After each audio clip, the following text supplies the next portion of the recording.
काही दिवसापासून वाळूच्या अवैध वाहतुकीवर नियंत्रण घालण्यासाठी वलठी पोलीस अधिकाऱ्यांनी वलठी ते एकलारी जाणाऱ्या मार्गावर मोठमोठे सिमेंटचे बॅरिकेड लावल्याने नागरिकांना त्रास होत आहे। याचा मुख्य फटका हा शाळेच्या विद्यार्थ्यांना बसलेला आहे। शाळेच्या वाहन हे एकलारी गावात जात असल्यामुळे एकलारी ते वलठीपर्यंत शाळेच्या विद्यार्थ्यांना पायी यावा लागतो। यामुळे राजू कानेमोर यांनी घटनास्थळी जाऊन पाहणी केली आणि पोलीस विभागाला त्वरित हे बॅरिकेड हटविण्याचे निर्देश दिले आहेत।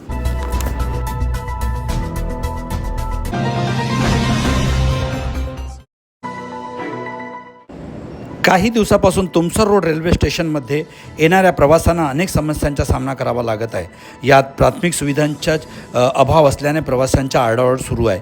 एकीकडे अमृत भारतच्या नावावर आधुनिक रेल्वे स्टेशनचे स्वप्न दाखविले आहे, तर दुसरीकडे स्टेशनवर शौचालय नसल्याने प्रवाशांना संकटाचा सामना करावा लागत आहे। एवढ्या मोठ्या स्टेशनवर एकही शौचालय नाही, तेव्हा त्वरित रेल्वे प्रशासनाने शौचालयाची व्यवस्था करावी अशी मागणी प्रवाशांनी केलेली आहे।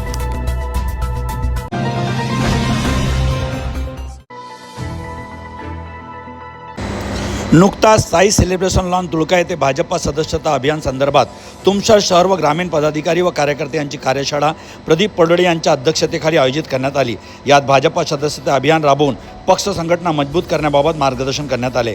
या प्रसंगी पंकज बालपांडे, आशिष कुकडे, लक्ष्मीकांत सेलोकर, अमरीश सानेकर, संतोष वैले, हनुमंत मेटे व अन्य पदाधिकारी उपस्थित होते।